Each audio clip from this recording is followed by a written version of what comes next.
All right, let's get the latest now from Paul Brennan, who joins us from Nanterre. Hello there, Paul. So more police are being deployed on the streets, but the government has stopped short of declaring a state of emergency.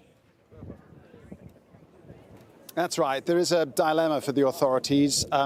President Macron, who came back from a summit in Brussels early in order to consult with his ministers, deciding to, as you say, put more police on the streets and speak quite strongly about the parental responsibilities of some of the kids who have been out on the streets late at night throwing fireworks and rocks at the police. He spoke about video games intoxicating the youth and how the responsibility of social media companies to take down material that could be seen to be inciting some of the actions of these groups that have been rampaging and looting shops. But on the flip side, he stopped short of declaring a state of emergency, and certainly there is resistance to that from places like here in Nanterre. The Nanterre mayor has met with Elizabeth Borne, the French Prime Minister, and he was meeting her to convey the emotions and anger that the people here in Nanterre feel about what happened to Niall M, the way he was shot dead, the circumstances of previous police encounters with local youths, the complaints that the local people here have about deprivation and about feeling ignored by those in authority.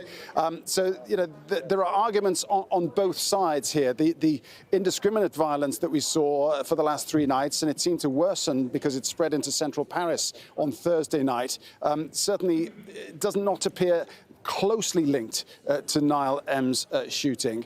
But at the same time, the catalyst was that fatal shooting by police and the dissatisfaction and anger that people have towards those authority figures.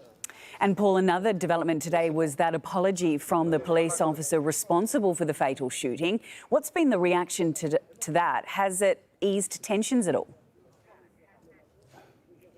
It hasn't really, frankly. I mean, that was an apology that was issued by the officer's lawyer, who gave an interview to BFM TV, one of the national cable TV channels here, last night, Thursday night. And, Niall's mum, his mother, said, frankly, she doesn't blame the police as such for being racist, but she does blame that officer. As far as she's concerned, that officer saw an Arab, and that was why he opened fire.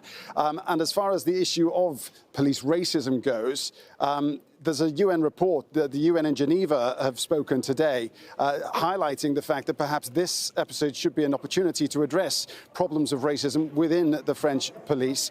The UN Human Rights Group saying basically that the disproportionate use of spot checks and ID checks against people of certain backgrounds in France is something that really does need to be tackled. And I can also just give you sentiment. Look, there's a graffiti over there here, justice for Nene, the slang word for Niall, and that is what the family are looking for. But there's another sentiment as well, just next to it, a bit further around, and Sorab will show you, vengeance for Niall. And that is the kind of sentiment that is being expressed on the streets for the past 3 nights. And, well, we hold our breath to see what's going to happen later on tonight. All right, we'll cross back to you throughout the evening. Thanks so much for the update. Paul Brennan live for us in Nanterre. Let's get thoughts now from